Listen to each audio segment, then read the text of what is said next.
ಇದು ಒಂದಲ್ಲ, ಇನ್ನು ತುಂಬಾನೇ ಇದೆ ನೋಡಪ್ಪ. ಚಂದ್ರಾಯಪಟ್ಟಣ ಶ್ರವಣಬೆಳಗೊಳ ಹೋಬಳಿ ಹತ್ತತ್ರ ಇರುವಂತ ಹಳ್ಳಿಲಿ ಆಪಲ್ ಬೆಳೆದಿರೋದು, ಆಪಲ್ ಗಿಡ. ನಮಸ್ಕಾರ ಎಲ್ಲರಿಗೂ. ನನ್ನ ಹೆಸರು ಗುರುರಾಜ್, ನಂದು ಡಿ ಕಾಳೇನಹಳ್ಳಿ. ನಾನಿಲ್ಲಿ ಸುಗ್ನಳ್ಳಿನಲ್ಲಿ ನಮ್ಮ ಮಾವಾರ ಊರಿನಲ್ಲಿ ಒಂದು 3.5 ಎಕರೆ ಜಮೀನು ತೊಗೊಂಡು, ಖಾಲಿ ಜಮೀನು ತೊಗೊಂಡು ಇಲ್ಲಿ ಸ್ವಲ್ಪ ನ್ಯಾಚುರಲ್ ಫಾರ್ಮಿಂಗ್ ಮಾಡಬೇಕು ಅನ್ನೋ ಒಂದು ಉದ್ದೇಶದಿಂದ ಸ್ವಲ್ಪ ಹಿರಿಯವ್ರನ್ನೆಲ್ಲ ಕಾಂಟ್ಯಾಕ್ಟ್ ಮಾಡಿ. ಸರ್, ಎಷ್ಟು ಎಕರೆ ಜಮೀನಿದೆ? ಇಲ್ಲಿ 2.5 ಎಕರೆ ಇದೆ ಒಂದು ಫ್ಲ್ಯಾಟಲ್ಲಿ. ಪಕ್ಕದಲ್ಲಿ ರೋಡಿಂದ ಆಚೆಗೆ 1 ಎಕರೆ ಜಮೀನಿದೆ. ಸೊ ನಾನು ವೀಕೆಂಡ್ ಬಂದು ಇಲ್ಲಿ ಕೃಷಿ ಕೆಲಸ ಮಾಡೋದ್ರಿಂದ ನಾನು 2.5 ಎಕರೆನ ಫಸ್ಟ್ ಪ್ರಾಜೆಕ್ಟ್ ಆಗಿ ತಗೊಂಡು ಶುರು ಮಾಡಿದ್ದೀನಿ. ಇದು 5 ಲೇಯರ್ ಕಾನ್ಸೆಪ್ಟ್ ಅಲ್ಲಿ ಶುರು ಮಾಡಿರೋದು. ಸುಭಾಷ್ ಪಾಳೇಕರ್ ಅವರ ಒಂದು ವಿಡಿಯೋಸ್ ಎಲ್ಲ ನೋಡಿ ಅದರಲ್ಲಿ ಸ್ವಲ್ಪ ಮಾಹಿತಿಗಳು ಪಡ್ಕೊಂಡು, ಜೊತೆಗೆ ಹಿರಿಯವ್ರನ್ನೆಲ್ಲ ಕಾಂಟ್ಯಾಕ್ಟ್ ಮಾಡಿ ನಮ್ಮ ಊರಿನಲ್ಲಿ ನಮ್ದು ಡಿ ಕಾಳೇನಹಳ್ಳಿ, ಅಲ್ಲೂ ಸಹ ಹಿರಿಯರು ಒಳ್ಳೆ ವ್ಯವಸಾಯಗಳು ಮಾಡ್ತಾರೆ. ಅಂಥವ್ರನ್ನೆಲ್ಲ ಕಾಂಟ್ಯಾಕ್ಟ್ ಮಾಡಿ ಗಿಡಗಳು ಹೇಗೆ ಹಾಕೋದು ಆ ಒಂದು ಹಳೆ ಪದ್ಧತಿಗಳನ್ನು ಕೇಳಿಕೊಂಡು, ಈವನ್ ಈ ತೆಂಗಿನ ಸಸಿ ಹಾಕಿರೋದು ಸಹ ತೆಂಗಿನ ಸಸಿಗೆ 2x2.5x2.5 ಗುಂಡಿ ತೆಗೆದು ಅದಕ್ಕೆ ಬೇವಿನ ಸೊಪ್ಪು ಮತ್ತು ಹೊಂಗೆ ಸೊಪ್ಪು, ಅದ್ರ ಮೇಲ್ಗಡೆ ಮಣ್ಣು ಹಾಕಿ 1 ಲೇಯರು, ಅದ್ರ ಮೇಲ್ಗಡೆ ಮತ್ತು ಕಾತಾಳೆ ಪಟ್ಟಿ ಮತ್ತು ಹಸುವಿನ ಗೊಬ್ಬರ, ಹಸು ಅಥವಾ ಕುರಿ ಗೊಬ್ಬರ ಹಾಕಿರುವಂಥದ್ದು, ಅದ್ರ ಮೇಲೆ ಮತ್ತೆ ಮಣ್ಣು ಹಾಕಿ ಸ್ವಲ್ಪ ದಿವಸ ಕಳಿಯಾಗಿ ಬಿಟ್ಟು ಅದಾದಮೇಲೆ ಗಿಡ ನೆಟ್ಟಿರುವಂಥದ್ದು. ನೀವು ನೋಡಿರ್ಬೋದು ಗಿಡಗಳು ಯಾವ ರೀತಿ ಆಗಿದೆ ಅಂತ. ಇದು ಜಸ್ಟ್ ಇನ್ನು 3 ವರ್ಷ ಕಂಪ್ಲೀಟ್ ಆಗಿಲ್ಲ ಈ ಗಿಡಗಳಿಗೆ. 3 ವರ್ಷದ್ದು, ಇನ್ನು 3 ವರ್ಷ ಕಂಪ್ಲೀಟ್ ಆಗಿಲ್ಲ ಈ ಗಿಡಗಳು. ಆಲ್ರೆಡಿ ಕೆಲವು ತೆಂಗಿನ ಮರಗಳು ಆಲ್ರೆಡಿ ಬುಡ ಬಿಡ್ತಾ ಇದೆ. ಸೊ ಮೇ ಬಿ ಇನ್ನ 1.5 years ಅಲ್ಲಿ ಅದು ಫಲ ಬಿಡುತ್ತೆ ಅಂತ ಅನ್ಕೊಂಡಿದ್ದೀನಿ, ದಸಿ ನುಕ್ಕುತ್ತೆ ಅನ್ಕೊಂಡಿದ್ದೀನಿ. ಅದು ಮೇನ್ ಕ್ರಾಪ್ ಆಗಿ ನಾವು ಮಾಡ್ತಾ ಇರೋವಂಥದ್ದು. ಅದು ಫಸ್ಟ್ ಲೇಯರ್ ಎ ನಲ್ಲಿ ತೆಂಗಿನ ಮರ ಬರುತ್ತೆ. ಲೇಯರ್ ಬಿ ನಲ್ಲಿ ಮಾವು, ಹಲಸು, ಸಪೋಟ, ಅದು ಬಿಟ್ಟರೆ ಸುಮಾರು ಒಂದು 10 ಥರ ಮಾವಿದೆ. ಅದು ಬಿಟ್ಟರೆ ಅವಕಾಡೋ ಇದೆ. ಈ ಥರ ಲೇಯರ್ ಬಿ ನಲ್ಲಿ ಮಾಡ್ತಾ ಇದ್ದೀವಿ. ಅದು 4 ತೆಂಗಿನ ಮರದ ಮಧ್ಯ ಬರುತ್ತೆ. ಅದು ಬಿಟ್ಟರೆ 2 ತೆಂಗಿನ ಮರದ ಮಧ್ಯ ಲೇಯರ್ ಸಿ, ಅದರಲ್ಲಿ ಮೂಸಂಬಿ, ಸೀಬೆ, ಈ ಥರದ ಕ್ರಾಪ್ಗಳು ಹಾಕಿದ್ದೀವಿ. ಇನ್ನು ಲೇಯರ್ ಡಿ ನಲ್ಲಿ ಸುಮಾರು ಥರ ಹಣ್ಣುಗಳು. ಈಗ NPK ಅದನ್ನು ಡೆವಲಪ್ ಮಾಡಬೇಕಂತಂದರೆ ಭೂಮಿನಲ್ಲಿ ನೈಟ್ರೋಜನ್, ಫಾಸ್ಫರಸ್ ಆ್ಯಂಡ್ ಪೊಟ್ಯಾಷಿಯಂ ಮಾಡೋದಕ್ಕೋಸ್ಕರ ನಾವು ನುಗ್ಗೆ ಹಾಕಿದ್ದೀವಿ, ಕರಿಬೇವು ಹಾಕಿದ್ದೀವಿ, ಆಮೇಲೆ ಗ್ಲಿರ್ಸಿಡಿಯಾ ಹಾಕೋಕ್ಕೆ ಕಡ್ಡಿ ತಂದಿದ್ದೀವಿ. ಅದು ಬಿಟ್ಟರೆ ಬಾಳೆ ಹಾಕಿದ್ದೀವಿ. ಈ ನುಗ್ಗೆ, ಗ್ಲಿರ್ಸಿಡಿಯಾ, ಬಾಳೆ ಮತ್ತು ಕರಿಬೇವು ಈ 4 ಸಹ NPKನ ಭೂಮಿನಲ್ಲೇ ಡೆವಲಪ್ ಮಾಡುತ್ತೆ. ಈ ವಿಚಾರಗಳನ್ನು ಸಹ ನಾನು ವಿಡಿಯೋ ಮತ್ತು ಕೆಲವರೆಲ್ಲ ಹಿರಿಯರ ಹತ್ರ ಕೇಳಿ ತಿಳ್ಕೊಂಡಿರುವಂಥದ್ದು ಇದು. ಅದು ಬಿಟ್ಟರೆ ಮನೆ ಪರ್ಪಸ್ಸಿಗೆ ಕೆಲವು 2-3 ಥರ ಸ್ಪೆಷಲ್ ಅಂದರೆ ಎಕ್ಸಾಟಿಕ್ ಹಣ್ಣುಗಳನ್ನೆಲ್ಲನೂ ಹಾಕ್ಕೊಂಡಿದ್ದೀವಿ. ಈಗ ಸೀತಾಫಲ, ರಾಮಫಲ, ಲಕ್ಷ್ಮಣ ಫಲ, ಹನುಮ ಫಲ, ಆಮೇಲೆ ಸೀಬೆನಲ್ಲೇ 4-5 ವೆರೈಟಿ ಇದೆ. ಜಾಪನೀಸ್ ರೆಡ್ಡು, ಆಮೇಲೆ ಕೆಂಪು ಸೀಬೆ, ಒಂದು ಬೀಟ್ರೋಟ್ ಸೀಬೆ ಥರ ಬರುತ್ತೆ, ತೈವಾನ್ ಸೀಬೆ, ಆಮೇಲೆ ಇನ್ನೊಂದು ಅದು ಅಲಹಾಬಾದ್ ಸಫೇದ್ ಅಂತ ಇದೆ. ಆ ಥರ 4-5 ಥರ ಸೀಬೆನೂ ಸಹ ಇದೆ. ಅದು ಬಿಟ್ಟರೆ ನೆಲ್ಲಿಕಾಯಿ, ಸಣ್ಣ ನೆಲ್ಲಿಕಾಯಿ, ಮತ್ತೆ ದಪ್ಪ ನೆಲ್ಲಿಕಾಯಿ ಅಂದರೆ ಬೆಟ್ಟದ ನೆಲ್ಲಿಕಾಯಿಯಲ್ಲಿ 2 ವೆರೈಟಿ ಇದೆ.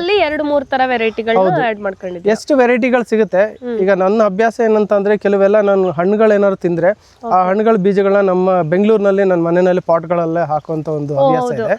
ಮೂಲತಃ ಇವಾಗ ಸಾಫ್ಟ್ವೇರ್ ಇಂಜಿನಿಯರ್, ನೀವು ಕೃಷಿ ಮಾಡಬೇಕು ಅಂತ ಹೆಂಗ್ ಬಂತು, ಮತ್ತೆ ಈ ತರ ಲೇಯರ್ ವೈಸ್ ಈ ತರ ಮಾಡಬೇಕು ಇದೆಲ್ಲ ಹೆಂಗ್ ಬಂತು, ಹೆಂಗ್ ಯೋಚನೆ ಬಂತು ನಿಮ್ಗೆ?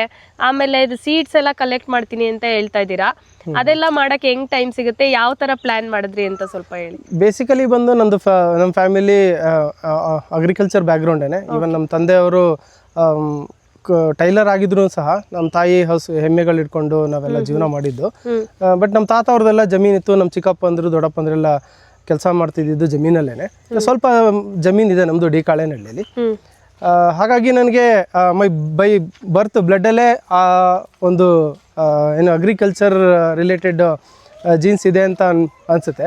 ಸೊ ನನಗೆ ಅದ್ರ ಮೇಲೆ ತುಂಬ ಇಂಟ್ರೆಸ್ಟು. ಮತ್ತು ಅಗ್ರಿಕಲ್ಚರ್ ಎಲ್ಲರೂ ಹೇಳ್ತಾರೆ, ಅಗ್ರಿಕಲ್ಚರ್ ಮಾಡಿದೆ ನನ್ನ ಕೈ ಸುಟ್ಕೊಂಡೆ, ಅದರಿಂದ ಏನೂ ಸಹ ಲಾಭ ಇಲ್ಲ, ಕಷ್ಟ ಆಗುತ್ತೆ, ಅಷ್ಟು ಈಸಿ ಇಲ್ಲ, ಕೃಷಿ ಅನ್ನೋದು ಮನೆ ಮಂದಿ ಎಲ್ಲ ಕಷ್ಟಪಡಬೇಕು, ಇಷ್ಟೆಲ್ಲ ಅಂತ ಇರ್ತಾರೆ. ಬಟ್ ಯಾಕೆ ನಾನು ಹೊಸ ಥರದ್ದು ಏನಾದ್ರು ಯೋಚನೆ ಮಾಡಬಾರ್ದು, ಆ ಥರ ಒಂದು ಯೋಚನೆ. ಜೊತೆಗೆ ಈಗೆಲ್ಲ ಪ್ರಾಡಕ್ಟ್ಗಳು ಏನು ಬೆಳೆದ್ರೂ ಎಲ್ಲ ಒಂದು ಕೆಮಿಕಲ್ ಫಾರ್ಮಿಂಗ್ ಥರ ಬಂದು ಎಲ್ಲ ಕೆಮಿಕಲ್ ಫರ್ಟಿಲೈಸರ್ ಹಾಕೋದು, ಪೆಸ್ಟಿಸೈಡ್ಗಳು ಹಾಕುವಂಥದ್ದು, ಪ್ರತಿ ಹಣ್ಣು ತರಕಾರಿ ಸೊಪ್ಪುಗಳೆಲ್ಲದು ಕೆಮಿಕಲ್ನಿಂದನೇ ಬೆಳೆದಿರೋವಂಥದ್ದಾಗಿರೋದ್ರಿಂದ ಸೊ ನಾವು ಯಾಕೆ ಫ್ಯೂಚರ್ಗೆ ಕೆಮಿಕಲ್ ಫ್ರೀ ಅಂತದನ್ನ ಯಾಕೆ ಬೆಳಿಬಾರ್ದು, ಅದಷ್ಟೊಂದು ಕಷ್ಟನ ಪ್ರಯತ್ನ ಯಾಕೆ ಮಾಡಬಾರ್ದು. ಅಟ್ಲೀಸ್ಟ್ ಇವತ್ತು ನಾನು ಆ ಒಂದು ಯೋಚನೆಯಲ್ಲಿ ಕೆಮಿಕಲ್ ಫ್ರೀ ಫಾರ್ಮಿಂಗ್ ಮಾಡಿದ್ರೆ ಮುಂದೆ ಮಕ್ಳಿಗಾದ್ರೂ ಹೆಲ್ಪ್ ಆಗುತ್ತೆ, ಜೊತೆಗೆ 4 ಜನಕ್ಕೆ ಮಾದರಿ ಆಗುತ್ತೆ. ಸೊ ಆಗಲ್ಲ ಅನ್ನೋದನ್ನ ಒಂದು ಪ್ರಯತ್ನ ಮಾಡಿ ಆಗುತ್ತೆ ಅನ್ನೋ ಒಂದು ಮೀನ್ಸ್ ಆಗುತ್ತೆ ಅನ್ನೋದನ್ನ ತೋರಿಸ್ಬೇಕು ಅನ್ನೋದು ನನ್ನ ಉದ್ದೇಶ. ಹಾಗಾಗಿ ನಾನು ಕೆಮಿಕಲ್ ಫ್ರೀ ಫಾರ್ಮಿಂಗ್ ಮಾಡಬೇಕು ಅನ್ನೋದು ನನಗೆ ತುಂಬ ಯೋಚನೆ ಇತ್ತು. ಹಾಗಾಗಿ ಜಮೀನು ಇರಲಿಲ್ಲ, ನಮ್ಗೆ ಇದ್ದಿದ್ದೆ ಸ್ವಲ್ಪ ಜಮೀನು ನಮ್ಮ ತಂದೆಯವ್ರದ್ದು. ಬಟ್ ಅದು ಎಲ್ಲ ತೆಂಗಿನ ಮರ ಇದ್ದಿದ್ದು. ಅಲ್ಲೇನು ನಾನು ಈ ಥರ ನನ್ನ ಕಾನ್ಸೆಪ್ಟಲ್ಲಿ ಏನೂ ಮಾಡೋಕ್ಕೆ ಆಗ್ತಾ ಇರಲಿಲ್ಲ. ಹಾಗಾಗಿ ನಾನು ಸ್ವಲ್ಪ ಜಮೀನು ನೋಡ್ತಾ ಇದ್ದೆ. ಫಾರ್ಚುನೇಟ್ಲಿ ನಮ್ಮ ಮಾವವ್ರದ್ದು ಜಮೀನು ನೋಡೋದಕ್ಕೆ ಅಂತ ಸುಗ್ನಹಳ್ಳಿಗೆ ಬಂದಾಗ, ಶ್ರವಣಬೆಳದಿಂದ ಒಂದು 3 ಕಿಲೋಮೀಟರ್ ಇದೆ. ಅವ್ರದ್ದು ಇಲ್ಲೊಂದು ಸ್ವಲ್ಪ ಇಲ್ಲಿ ಒಂದು 7-8 ಎಕರೆ ಜಮೀನಿದೆ, ಅಣ್ಣ ತಮ್ಮದಿರ್ದು ಎಲ್ಲ ಸೇರಿ. ಅಲ್ಲಿ ನೋಡೋಕೆ ಬಂದಾಗ ಪಕ್ಕದಲ್ಲಿ ಯಾರೋ ಒಬ್ರು ಪುಣ್ಯಾತ್ಮರು ನನಗೆ ಕೇಳಿದ್ರು, ಈ ಥರ ಜಮೀನಿದೆ, ನಿಮ್ಗೆ ಏನಾದ್ರು ಬೇಕಾದ್ರೆ ನೋಡಿ ಅಂತ. ಸೊ ಆವಾಗ 1 ಎಕರೆಯಿಂದ ಶುರುವಾಗಿದ್ದು ಇವತ್ತು ನನಗೆ 3.5 ಎಕರೆ ತನಕ ಈ ಊರಿನಲ್ಲಿ ನನಗೆ ಜಮೀನು ಕೊಟ್ಟಿದ್ದಾರೆ. ಓಕೆ, ನಾವು ಮನೆಗೆ ಹಣ್ಣು ತರ್ತೀವಿ. ಹಣ್ಣು ತಂದಿದ್ರಲ್ಲಿ ಯಾವ್ದಾದ್ರು ತುಂಬಾ ಟೇಸ್ಟ್ ಇರುವಂತ ಹಣ್ಣು, ಈ ಫಾರ್ ಎಕ್ಸಾಂಪಲ್ ನೇರಳೆ ಹಣ್ಣು ಅಂತ ಅನ್ಕೊಳ್ಳಿ, ಅದನ್ನ ಮನೆಗೆ ತಂದಾಗ ತುಂಬಾ ಚೆನ್ನಾಗಿತ್ತು, ಅದ್ರೊಳಗಡೆ ಮೇಲ್ಗಡೆ ಎಲ್ಲ ತುಂಬಾ ಲೇಯರ್, ಅಂದ್ರೆ ಹಣ್ಣಿನ ಲೇಯರ್ ತುಂಬಾ ಜಾಸ್ತಿ ಇತ್ತು ಅಂದಾಗ ಅದನ್ನ ನಾನು ವೇಸ್ಟ್ ಮಾಡಲ್ಲ, ತಗೊಂಡೋಗಿ ಡಸ್ಟ್ಬಿನ್ಗೆ ಹಾಕಿ ಗಾರ್ಬೇಜಿಗೆ ಕೊಡಲ್ಲ. ಅದನ್ನ ಕೆಲವು ಪಾಟ್ಗಳಲ್ಲಿ ಹಾಕಿರ್ತೀನಿ. ಮತ್ತೆ ಎಲ್ಲಾದ್ರೂ ಬೆಂಗಳೂರಲ್ಲೇ ಹಾಕಿರ್ತೀನಿ. ನಮ್ಮ ಮನೆ ಮುಂದೆ ಸ್ವಲ್ಪ ಪಾಟ್ಸ್ ಎಲ್ಲ ಇದೆ, ನನ್ನ ವೈಫ್ ಮೇಂಟೈನ್ ಮಾಡ್ತಾರೆ ಅದನ್ನೆಲ್ಲ. ಆ ಪಾಟ್ಗಳೆಲ್ಲ ಹಾಕೊಂಡಾಗ ಅದ್ರ ಗಿಡಗಳು ಬರ್ತದೆ. ಅಂದ್ರೆ ನಾವು ನೀರು ಹಾಕ್ತಾ ಇದ್ದಾಗ ಯಾವಾಗ್ಲಾದ್ರೂ 1 2 ತಿಂಗಳು 3 ತಿಂಗಳು ಗಿಡಗಳು ಬಂದಾಗ ಅದನ್ನ ತಂದು ಇಲ್ಲೆಲ್ಲಿ ಜಾಗ ಇದೆ ಅಲ್ಲಲ್ಲಿ ಪ್ಲೇಸ್ ಮಾಡ್ತಾ ಹೋಗ್ತೀನಿ. ಅದೊಂದೇ ಅಲ್ಲ, ಹಲಸಿನ ಗಿಡಗಳು ಅಷ್ಟೇ. ಆ ಲೇಯರ್ ಆ ಭಾಗದಲ್ಲಿ ನೀವು ನೋಡ್ಬೋದು, ಅದೆಲ್ಲದು ನಮ್ಮನೇಲಿ ಬೆಳೆದಿರೋ ಅಂತ ಹಲಸಿನ ಗಿಡಗಳೇ. ಅದು ಬಿಟ್ರೆ ಇನ್ನ ತಬೆಬೂಯ ಅಂತ ಅನ್ಬಿಟ್ಟು ಒಂದು ಹೂವಿನ ಮರ ಇದೆ. ಆ ಮರಗಳನ್ನು ಸಹ ನಾನು ಜ್ಞಾನ ಭಾರತಿ ಯೂನಿವರ್ಸಿಟಿ ಹತ್ರ ನಮ್ಮ ಮನೆ ಇರೋದು, ನಮ್ದು ನಾಗದೇವನಹಳ್ಳಿನಲ್ಲಿ. ಅಲ್ಲಿಗೆ ನಾನು ನನ್ನ ಮಕ್ಳುಗಳು ಹೋಗಿ ಆ ಕತ್ತಿಕಾಯಿ ಬರುತ್ತಲ್ಲ, ಆ ಕತ್ತಿಕಾಯಿ ಇದು ಮದುವೆಗೆಲ್ಲ ಹೂ ಹಾಕ್ತಾರೆ, ಅದು ಅದ್ರದ್ದೆಲ್ಲ ತಂದು ನಾವು ಮನೇಲಿ ಬೀಜ ಎಲ್ಲಾನು ನೆಟ್ಟು ಅದ್ರಲ್ಲಿ ಬಂದಂಥ ಗಿಡಗಳನ್ನ ಈವನ್ ರೋಡ್ಗಳನ್ನೆಲ್ಲ ನೆಡೋವಂಥದ್ದು.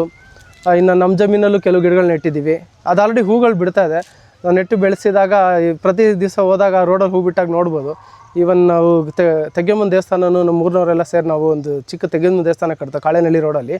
ಅದರಲ್ಲಿ ಇರೋ ಸುತ್ತಮುತ್ತ ಗಿಡಗಳೆಲ್ಲ ನಾವು ಬೀಜ ಹಾಕಿ ಗಿಡ ಮಾಡಿ ಮನೆಯಲ್ಲಿ ಈಗ ಮರ ಆಗಿ ಹೂ ಬಿಡ್ತಾ ಇದ್ದಾವೆ.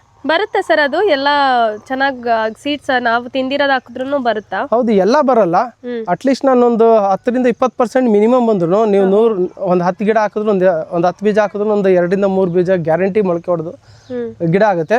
ಸಾಕು ನಮ್ಗೆ. ಅಟ್ಲೀಸ್ಟ್ ಆ ಒಂದು ಪರ್ಸೆಂಟೇಜ್ ಅಲ್ಲಿ ನಿಮ್ ಗಿಡ ಬಂದ್ರು ನೀವು ಎಷ್ಟೊಂದೆಲ್ಲ ಬೀಜಗಳ ಯೂಸ್ ಮಾಡ್ತಾ ಇರ್ತೀವಿ. ಈಗ ಹಲಸಿನ ಹಣ್ಣು ಅಂದರೆ ನಮ್ಮ ಮನೆಗೆ ಒಂದು ಹಲಸಿನ ಹಣ್ಣು ತೊಗೊಂಡ್ರೆ ಸುಮಾರು 100-150 ಹಲಸಿನ ಬೀಜ ಸಿಗುತ್ತೆ. ಅದಷ್ಟನ್ನು ನೆಟ್ಟರೆ ನಿಮ್ಗೆ ಅಟ್ಲೀಸ್ಟ್ ಒಂದು 10 ಗಿಡ ಬಂದ್ರು, ಈ ಥರ ಮಳೆ ಬಂದಾಗ ಎಲ್ಲರೂ ರೋಡ್ ಸೈಡಲ್ಲಿ ಒಂದೊಂದು ಗುದ್ಲಿ ತೆಗೆದುಕೊಂಡು ನೆಟ್ಕೊಂಡ್ರು ಸಾಕು, ಎಷ್ಟೊಂದು ಹಲಸಿನ ಮರಗಳಾಗ್ಬಿಡುತ್ತೆ. ಅದು ಯಾರು ತಿಂತಾರೆ ಅನ್ನೋದು ಮುಖ್ಯ ಅಲ್ಲ. ಈಗ ರೋಡಲ್ಲಿ ನೆಟ್ಟರೆ ಅದು ನಾವು ಎಲ್ಲದನ್ನ ಏನು ಮಾಡ್ತೀವಿ ಅಂದರೆ ನಾವು ಬಿಸ್ನೆಸ್ ವೈಸ್ ಯೋಚನೆ ಮಾಡ್ತೀವಿ. ಇವತ್ತು ನಾನು ಒಂದು ಗಿಡ ನೆಟ್ಟರೆ ನನಗೇನು ಕೊಡುತ್ತೆ ಅಂತ. ಬಟ್ ನನಗೆ ಗೊತ್ತಿಲ್ಲದೆ ಇರೋದು ಎಷ್ಟೊಂದನ್ನು ಕೊಡುತ್ತೆ ಗಿಡಗಳು. ಅಂದರೆ ಅದು ನಮಗೆ ಒಳ್ಳೆ ಗಾಳಿ ಆಗಿರ್ಬೋದು, ನೆರಳಾಗಿರ್ಬೋದು, ಹಕ್ಕಿ ಪಕ್ಷಿಗಳಿಗೆ ಜಾಗ ಆಗಿರ್ಬೋದು. ಅದರಿಂದ ತುಂಬ ಅನುಕೂಲ ಇದೆ, ಪ್ರಕೃತಿಗಂತೂ ತುಂಬ ಅನುಕೂಲ ಇದೆ. ಅದನ್ನ ಯೋಚನೆ ಮಾಡಿ ನಾವು ಈ ಥರ ಗಿಡಗಳನ್ನು ನಮ್ಮ ಉದ್ದೇಶಕ್ಕೆ ಅಥವಾ ನಮ್ಮ ಒಳತಿಗೆ ಅನ್ನೋದ್ರ ಬಿಟ್ಟು ನಮ್ಮೆಲ್ಲರ ಒಳತಿಗೆ ಅಂತ ಯೋಚನೆ ಮಾಡಿದ್ರೆ ಗ್ರೀನ್ ಅಂದರೆ ದೇಶಕ್ಕೂ ಒಂದು ಒಳ್ಳೇದಾಗುತ್ತೆ, ಪರಿಸರಕ್ಕೆ ಒಂದು ಒಳ್ಳೆ ಕಾಣಿಕೆ ಕೊಟ್ಟಂಗಾಗುತ್ತೆ. ಮತ್ತು ಯಾವುದೋ ಒಂದು ದಿವಸ ನಾವು ಅದು ಹಣ್ಣು ಬಿಟ್ಟಾಗ, ಹೂ ಬಿಟ್ಟಾಗ ಆ ದಾರಿಲಿ ನಾವು ಹೋಗ್ತಾ ಇದ್ದ ನೋಡಿದ್ರೆ ನಮ್ಗೆ ತುಂಬ ಖುಷಿ ಆಗುತ್ತೆ. ನಾನು ನೆಟ್ಟ ಗಿಡ ಎಷ್ಟು ಚೆನ್ನಾಗಿ ಬಂದಿದೆಯಪ್ಪ. ಹೌದು ಸರ್. ಸರ್, ಇವಾಗ ಲೇಯರ್ ಕ್ರಾಪ್ ಹಾಕಿದೀನಿ ಅಂತ ಹೇಳಿದ್ರಲ್ಲ ನೀವು, ಅದು ಲೇಯರ್ ಕೃಷಿ ಯಾವ ರೀತಿ ಮಾಡೋದು ಮತ್ತೆ ಆ ಕಾನ್ಸೆಪ್ಟ್ ನಿಮ್ಗೆ ಹೆಂಗ್ ಗೊತ್ತಾಯ್ತು? ಅದು ಯಾಕೆ ಮಾಡೋದ್ರಿಂದ ಏನು ಯೂಸ್ ಅಂತ ಹೇಳಿ ಸರ್. ಓಕೆ, ನನಗೆ ಇದು ಈ ಜಮೀನನ್ನು ಡೆವಲಪ್ ತಗೊಂಡ್ಮೇಲೆ ಒಂದು 2 ಇಯರ್ಸ್ ನಾನು ಡಿಸೈನ್ ಮಾಡೋದಕ್ಕೆ ಕಳೆದಿದ್ದೀನಿ. ಆ 2 ಇಯರ್ಸ್ ಅಲ್ಲಿ ನಾನು ತುಂಬ ದೊಡ್ಡ ಎಕ್ಸ್ಪರ್ಟ್ಗಳು, ಜೊತೆಗೆ ಹಿರಿಯವರು, ಅವರ ಕೃಷಿ ಪದ್ಧತಿಗಳು ಹೇಗೆ ಮಾಡ್ತಿದ್ರು ಹಿಂದೆ. ಯಾಕೆಂದರೆ ನಾನು ಮತ್ತೆ ವಾಪಸ್ ಹಿಂದೆಗೆ ಹೋಗಿ ನಾನು ನ್ಯಾಚುರಲ್ ಫಾರ್ಮಿಂಗು ಅಥವಾ ಸಾವಯವ ಕೃಷಿ ಮಾಡಬೇಕು ಅನ್ನೋ ಉದ್ದೇಶ ನನಗೆ ಇದ್ದಿದ್ದರಿಂದ ಈಗ ಯಾರು ಕೇಳಿದ್ರು ಎಲ್ಲರೂ ಹೇಳ್ತಾರೆ ನೀನು 20 ತಂದು ಹಾಕು, ಆಮೇಲೆ ಬೇವಿನ ಹಿಂಡಿ ತಂದು ಹಾಕು ಅಂತ ಹೇಳ್ತಾರೆ. ಬೇವಿನ ಹಿಂಡಿನೂ ಸಹ ಅದು ಸಾವಯವನೇ ಕರೆಕ್ಟು. ಬಟ್ ಆ ಥರದ್ದು ಅಲ್ದಲೇ ಇದು ಏನೋ ನಾವು ಅಂದರೆ ಮ್ಯಾನುಫ್ಯಾಕ್ಚರಿಂಗ್ ಮಾಡುವಂಥದ್ದು ಅಲ್ದಲೇ ನೈಸರ್ಗಿಕವಾಗಿ ಸಿಗುವಂಥದ್ದು ತಂದು ಹೇಗೆ ಮಾಡೋದು ಅದು ಹಿರಿಯವ್ರಿಗೆ ಮಾತ್ರ ಗೊತ್ತಿತ್ತು. ಓಕೆ. ಅವರು ಉಪಯೋಗಿಸ್ತಾ ಇದ್ರು. ಈಗ ನಮ್ಮ ತಾತ ಅವರೆಲ್ಲ ಉಪಯೋಗಿಸ್ತಾ ಇದ್ರು. ನಮ್ಮ ಹಳ್ಳಿಗಳಲ್ಲೂ ಕೆಲವರೆಲ್ಲ ತುಂಬಾ ವಯಸ್ಸಾಗಿರೋರು ಕೇಳಿದ್ರೆ ಹೇಳ್ತಾರೆ ಗಿಡಗಳು ಹೇಗೆ ನೆಡ್ತಿದ್ರು ಅನ್ನೋ ಒಂದು ಕಾನ್ಸೆಪ್ಟ್ ಹೇಳ್ತಾರೆ. ಆ ಕಾನ್ಸೆಪ್ಟೇ ತಂದು ಅದೇ ರೀತಿ ಈಗ ಈ ತೆಂಗಿನ ಗಿಡಗಳು ನೋಡ್ರಿ ಅನುಭವ ರೈತರ ಜೊತೆ ಕೇಳ್ಬಿಟ್ಟು ನೀವು ಇದನ್ನ ಮಾಡಿರೋದು. ಹೌದು, ಅನುಭವ ಅಂದ್ರೆ ಹಿರಿಯ ರೈತರುಗಳು. ಈಗೇನು ಅನುಭವಸ್ಥರ ರೈತರು ಇದ್ದಾರೆ, ಅವರು ಒಳ್ಳೆ ಮಾಹಿತಿಗಳು ಕೊಡ್ತಾರೆ. ಆದ್ರೆ ಅವರು ಕೆಮಿಕಲ್ ಫಾರ್ಮಿಂಗ್ ಅಲ್ಲಿ ಹಿರಿಯರಾಗಿರೋ ಯಾರು ಇದ್ದಾರೆ ಅವ್ರನ್ನ ಕೇಳಿದ್ದೀರಾ? ಹೌದು, ಕೆಮಿಕಲ್ ಫಾರ್ಮಿಂಗ್ ಅಲ್ಲಿ ಅನುಭವ ಇಲ್ದಲೇನೆ ಬರೀ ಅವರು ಸಾವಯವ ಮತ್ತು ನೈಸರ್ಗಿಕ ಕೃಷಿಯಲ್ಲಿ ಯಾರಿಗ ಅನುಭವ ಇದೆ ಅವ್ರನ್ನ ಕೇಳಿ ನಾನು ಪಡ್ಕೊಂಡಿರುವಂತ ವಿಚಾರಗಳು ಅದನ್ನ ತಂದು ಇಲ್ಲಿ ಇಂಪ್ಲಿಮೆಂಟ್ ಮಾಡಿರೋದು. ಇದು ನೋಡಿ, ಇದು 3 ವರ್ಷದ ತೆಂಗಿನ ಗಿಡ. ನೀವು ನೋಡಿರ್ಬೋದು. ಮೋಸ್ಟ್ಲಿ ಮುಂದಿನ ವರ್ಷಕ್ಕೆ ಇದು ಬಿಡೋ ಆಗಿದೆ, ಅಂದ್ರೆ ಬುಡ ಬಿಟ್ಟು ಇನ್ನೊಂದೊಂದುವರೆ ವರ್ಷದಲ್ಲಿ ದಸಿ ನೂಕೋ ಹಾಗಿದೆ. ಈ ತರದ್ದು ತುಂಬಾ ಗಿಡಗಳಿದೆ ನಮ್ಮಲ್ಲಿ. ಅಂದ್ರೆ ಎಲ್ಲದೂ ಒಂದೇ ರೀತಿ ಬರಲ್ಲ. ಪ್ರಾಕ್ಟಿಕಲ್ ಆಗಿ ಹೇಳ್ಬೇಕಂತಂದ್ರೆ ಈ ಕೆಲವು ಗಿಡಗಳು ಈ ತರ ಇದೆ, ಮಧ್ಯ ಹೋಗ್ತಾ ಇದೆ. ಮೇನ್ಲಿ ಹಾಳಾಗಿರುವಂತದ್ದು ರೈನೋಸಾಸ್ ಬೀಟಲ್ ಕಡೆಯಿಂದ ಹಾಳಾಗಿದೆ ತೆಂಗಿನ ಸಸಿಗಳು. ಅದಕ್ಕೆಲ್ಲ ನಾವು ಟ್ರಾಪಿಂಗ್ ಮಿಷನ್ ಇಟ್ಟಿದ್ದೀವಿ. ಮೇ ಬಿ ಅದ್ರ ಮಾಹಿತಿ ಕೊಡ್ತೀನಿ ನಿಮ್ಗೆ. ಈ ಗಿಡ ಎಲ್ಲ ಮರ್ಸೇಬಿನ್ ಗಿಡ. ಇದು ಚೆನ್ನಾಗಿ ಬರ್ತಾ ಇದೆ. ನಿಮ್ಗೆ ಈ ಕಾನ್ಸೆಪ್ಟ್ ಏನಂತ ಹೇಳ್ಬೇಕಂದ್ರೆ ಎಷ್ಟು ವರ್ಷದ ಸರ್ ಇದು? ಇದು ಜಸ್ಟ್ 1.5 years. ಓಕೆ.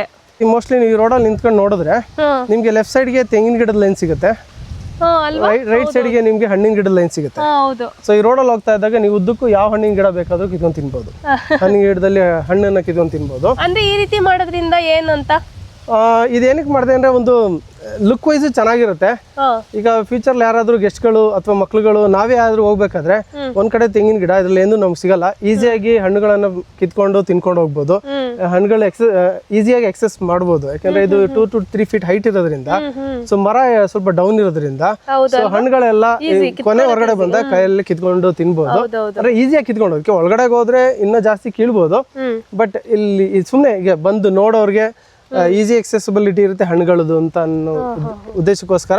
ಮತ್ತೆ ಜೊತೆಗೆ ಸ್ವಲ್ಪ ಡಿಫ್ರೆಂಟ್ ಆಗಿ ಕಾಣುತ್ತೆ.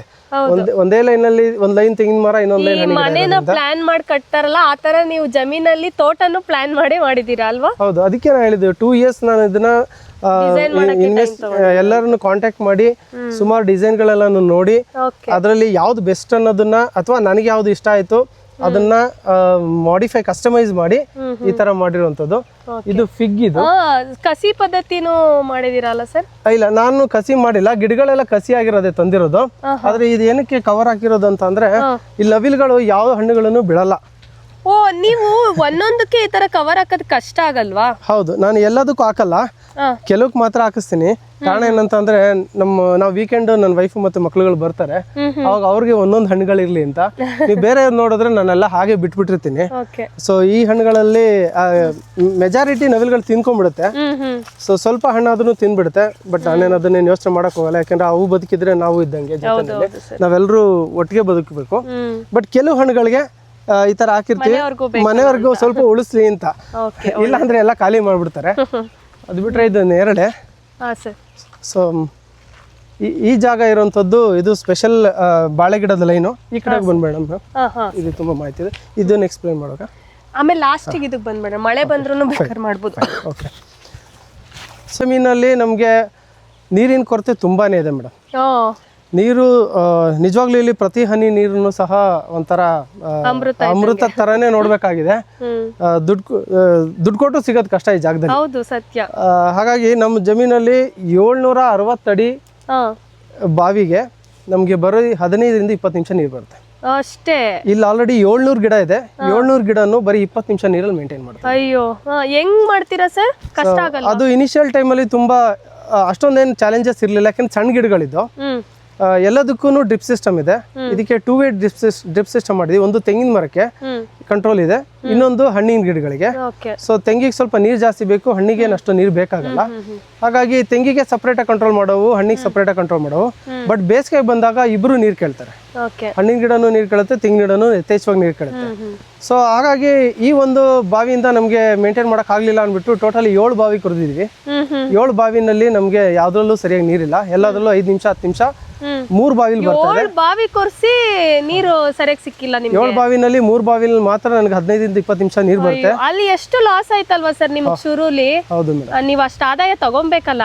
ಹೌದು ಮೇಡಮ್. ಯಾಕೆಂದ್ರೆ ನೀರಿಲ್ಲ ಅಂದ್ರೆ ನಾವು ಜಮೀನಲ್ಲಿ ಏನು ಮಾಡೋಕ್ಕಾಗಲ್ಲ. ಯಾವುದೇ ಜಮೀನು ತಗೊಂಡ್ರು ನೀರು ರೋಡು ಎರಡು ತುಂಬಾ ಇಂಪಾರ್ಟೆಂಟು. ನೀರು ಭೂಮಿಲಿ ಬೆಳೆ ಬೆಳೆಯೋದಕ್ಕೆ ತುಂಬಾ ಇಂಪಾರ್ಟೆಂಟು. ರೋಡು ನಮ್ಮ ಜಮೀನಿಗೆ ನಾವು ಫ್ರೀ ಮೈಂಡೆಡ್ ಆಗಿ ಹೋಗೋದಕ್ಕೆ ಇಂಪಾರ್ಟೆಂಟು. ಇಲ್ಲಾಂದ್ರೆ ಸ್ವಲ್ಪ ಬೇರೆ ಜಮೀನ್ ಮೇಲೆ ಹೋದ್ರೆ ಡಿಪೆಂಡೆನ್ಸಿ ಜಾಸ್ತಿ ಇರುತ್ತೆ. ಹಾಗಾಗಿ ಆದಷ್ಟು ರೋಡು ನೀರು ಚೆನ್ನಾಗಿರುವಂತ ಜಮೀನು ಆದ್ರೆ ಅನುಕೂಲ ಆಗುತ್ತೆ.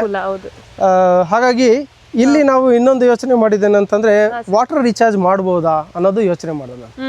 ಸೊ ಅದ್ರ ಬಗ್ಗೆನೂ ಸ್ವಲ್ಪ ನಾನು ಇನ್ವೆಸ್ಟಿಗೇಟ್ ಮಾಡಿದಾಗ ಒಂದು ಟ್ಯಾಂಕ್ ಮಾಡಿ ಕೃಷಿ ಹೊಂಡ ಮಾಡಿ ಸ್ಟೋರ್ ಮಾಡೋದು ಒಂದು ಪ್ಲಾನ್ ಇತ್ತು. ಅದು ಬಿಟ್ರೆ ಅದೇ ಟ್ಯಾಂಕ್ ತರ ನಾನು ಅಂಡರ್ಗ್ರೌಂಡ್ ನಲ್ಲಿ ನಮ್ಮ ವಾಟರ್ ಸೋರ್ಸ್ಗಳನ್ನ ವಾಟರ್ ಲೇಯರ್ಗಳನ್ನ ಏನಕ್ಕೆ ನಾನು ಯೂಸ್ ಮಾಡ್ಕೋಬಾರ್ದು ಅನ್ನೋದು ಒಂದು ಯೋಚನೆ ಬಂದು ನಾನು ಕೆಲವು ಎಕ್ಸ್ಪರ್ಟ್ಸ್ಗಳನ್ನ ಕಾಂಟ್ಯಾಕ್ಟ್ ಮಾಡಿದಾಗ ಅವರು ವಾಟರ್ ರೀಚಾರ್ಜ್ ಮಾಡ್ಬೋದು, ಸ್ವಲ್ಪ ಇಂಪ್ರೂವ್ ಆಗುತ್ತೆ ಅಂತ ಹೇಳಿದ್ರು. ಬಟ್ 100% ಕೊಡಲ್ಲ. ಯಾಕೆಂದ್ರೆ ನಾನು ವಾಟರ್ ರೀಚಾರ್ಜ್ ಮಾಡೋದು ಏನು ರೀಚಾರ್ಜ್ ಮಾಡ್ತೀನಿ, ನೀರು ಏನು ಭೂಮಿ ಒಳಗೆ ತುಂಬ್ತೀನಿ ಅದಷ್ಟು ನನಗೆ ಸೇರುತ್ತೆ ಅನ್ನೋದೇನು ಗ್ಯಾರಂಟಿ ಇರಲ್ಲ. ನಮ್ಮ ಜಮೀನಲ್ಲಿ ಮಳೆ ಬಂದಿದ್ದ ನೀರೆಲ್ಲ ಈ ಜಾಗದಲ್ಲಿ ಹರಿದು ಬಂದು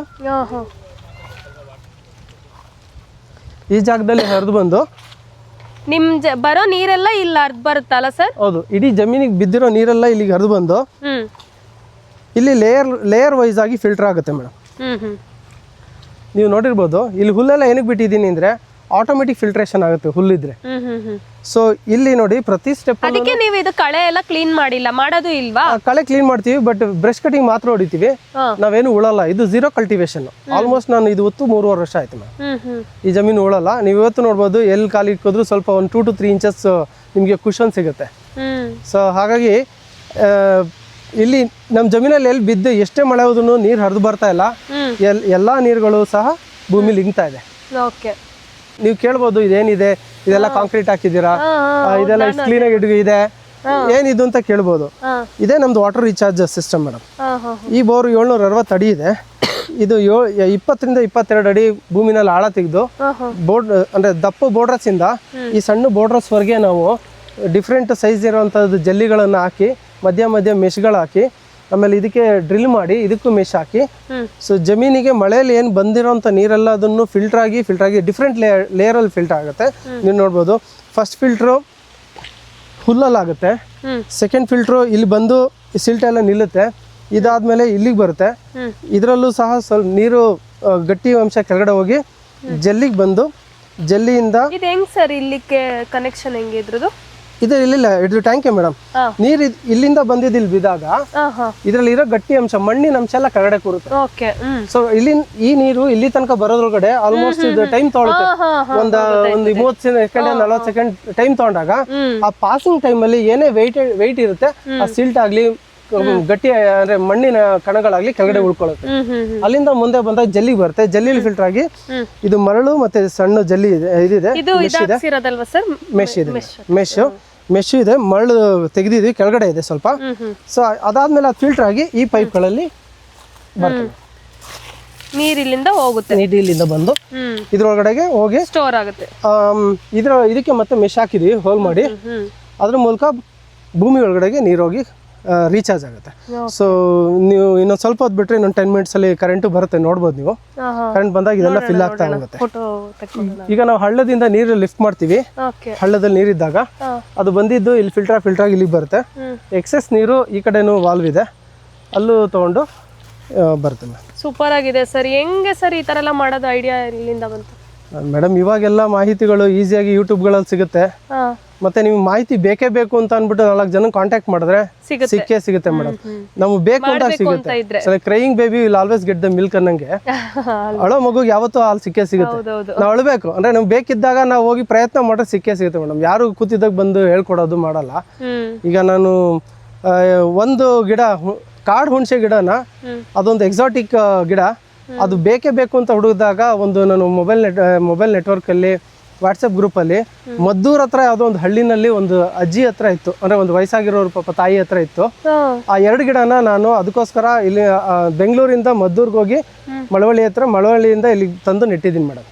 ಸೊ 2 ಗಿಡಕ್ಕೋಸ್ಕರ ಅಂದ್ರೆ ಕೆಲವು ಸಮಯದಲ್ಲಿ ದುಡ್ಡಿನ ಮುಖ ನೋಡಕ್ಕಾಗಲ್ಲ, ನಮಗೆ ಬೇಕು ಅಂತ ಹೋಗಿ ತರಬೇಕು. ಆ ತರ ಇದ್ದಾಗ್ಲೇನೆ ನಾವ್ ಈ ತರ ಮಾಡಕ್ಕಾಗಲ್ಲ. ಜೀವನ ಪೂರ್ತಿ ಕಾಯ್ತಲ್ಲ. ಹೌದು, ಹೌದು ನಾವು ಎಲ್ಲದನ್ನು ದುಡ್ಡಲ್ಲೇ ನೋಡಕ್ ಹೋದ್ರೆ ಇದೆಲ್ಲ ಮಾಡೋಕ್ಕಾಗಲ್ಲ ಮೇಡಮ್. ಹೌದು. ನೀವು ಕೇಳ್ಬೋದು ನನಗೆ ಇದರಿಂದ ನಿಮ್ಗೆ ಆದಾಯ ಬರುತ್ತಾ, ಈ ತರ ಬೇರೆ ತರ ಹಣ್ಣು ಹಾಕಿದ್ದೀರಾ ನಿಮ್ಗೆಲ್ಲ ಆದಾಯ ಬರುತ್ತಾ ಅಂತ. ಅದೇ ಎಲ್ಲರಿಗೂ ಅದೇನು ಯಜ್ಞ ಪ್ರಶ್ನೆ ಅಂತಾರಲ್ಲ ಆ ತರ, ಒಂದೊಂದ್ ಗಿಡ ಹಾಕೊಂಡ್ರೆ ಎಲ್ಲಿ ದುಡ್ಡು ಬರುತ್ತೆ ಅಂತ. ಹೌದು, ಬಟ್ ಇದನ್ನ ನನ್ನ ಯೋಚನೆ ಹೇಗಿದೆ ಮೇಡಮ್ ಅಂತ ಅಂದ್ರೆ, ಫಸ್ಟು ನಮಗೆ ಸ್ವಲ್ಪ ಮಾನಸಿಕ ನೆಮ್ಮದಿ ಸಿಗುವಂಥ ಒಂದು ಜಾಗನ ನಾವು ರೆಡಿ ಮಾಡ್ಕೋಬೇಕು. 5 ದಿವಸ ನಾವು ನಮ್ಗೆ ಕಷ್ಟಪಟ್ಟು ಕೆಲಸ ಮಾಡ್ತೀವಿ, ಟ್ರಾಫಿಕಲ್ಲಿ ಡೈಲಿ ಆಫೀಸ್ಗೆ ಹೋಗಿ ಬರ್ತೀವಿ, ಸ್ಟ್ರೆಸ್ ಜೀವನ ಇದ್ದೇ ಇರುತ್ತೆ, ಡೈಲಿ ಇರುತ್ತೆ. ಸ್ಯಾಟರ್ಡೆ ಸಂಡೇ ನಾವು ಇಲ್ಲಿಗೆ ಬಂದಾಗ ಮಕ್ಳಿಗೊಂದು ಒಳ್ಳೆ ವಾತಾವರಣ ಕ್ರಿಯೇಟ್ ಮಾಡ್ಬೋದು. ಜೊತೆಗೆ ನಾವಿಲ್ಲಿ ಜಮೀನಲ್ಲಿ 2 ದಿವಸ ನಾವು ಕೆಲಸ ಮಾಡಿದ್ರೆ ನಾವು ರೀಚಾರ್ಜ್ ಆಗಿ ಮತ್ತೆ ಆಫೀಸಿಗೆ ಕೆಲಸಕ್ಕೆ ಹೋಗ್ಬೋದು. ಎಲ್ಲರೂ ಹೇಳ್ತಾರೆ ಸ್ಯಾಟರ್ಡೆ ಸಂಡೇ ನಾನು ನಿದ್ದೆ ಮಾಡೋದಪ್ಪ, ಫ್ರೀ ಆದೆ, ನಾನು ಆಫೀಸಿಗೆ ಬಂದಿದ್ದೀನಿ, ಫ್ರೆಶ್ ಆಗಿದ್ದೀನಿ. ನನಗನ್ಸುತ್ತೆ ನಾನು ಮನೇಲಿದ್ರೆ ಯಾವತ್ತೂ ಫ್ರೆಶ್ ಆಗಿರಲ್ಲ. ನಾನು ಇಲ್ಲಿ ಜಮೀನು ಬಂದು 2 ದಿವಸ ಕೆಲಸ ಮಾಡಿದ್ರೆ ಮತ್ತೆ ಆಫೀಸಿಗೆ ನಾನು ಬೆಳಗ್ಗೆ 5 ಗಂಟೆಗೆ 5:30 6 ಗಂಟೆಗೆ ಎದ್ದೋಗ್ತೀನಿ. ಸೊ ಆ ಟೈಮ್ ಒಳಗಡೆ ನಾನು ಫ್ರೆಶ್ ಆಗಿರ್ತೀನಿ, ರೀಚಾರ್ಜ್ ಆಗಿರ್ತೀನಿ, ರಿಫ್ರೆಶ್ಗಿಂತ ರೀಚಾರ್ಜ್ ಆಗಿರ್ತೀನಿ. ಸೊ ಮೋಟಿವೇಶನ್ ಸಿಗುತ್ತೆ ಮೇಡಮ್. ಪ್ರತಿಯೊಂದು ಗಿಡನೂ, ಈಗ ಒಂದು ಹಣ್ಣು ಬಿಡ್ತು, ಆ ಹಣ್ಣನ್ನ ನಾನು ಕುಯ್ಕೊಂಡು ಹಣ್ಣು ಮಾಡ್ಕೊಂಡು ತಿಂದರೆ ಎಷ್ಟು ಖುಷಿ ತರುತ್ತೆ.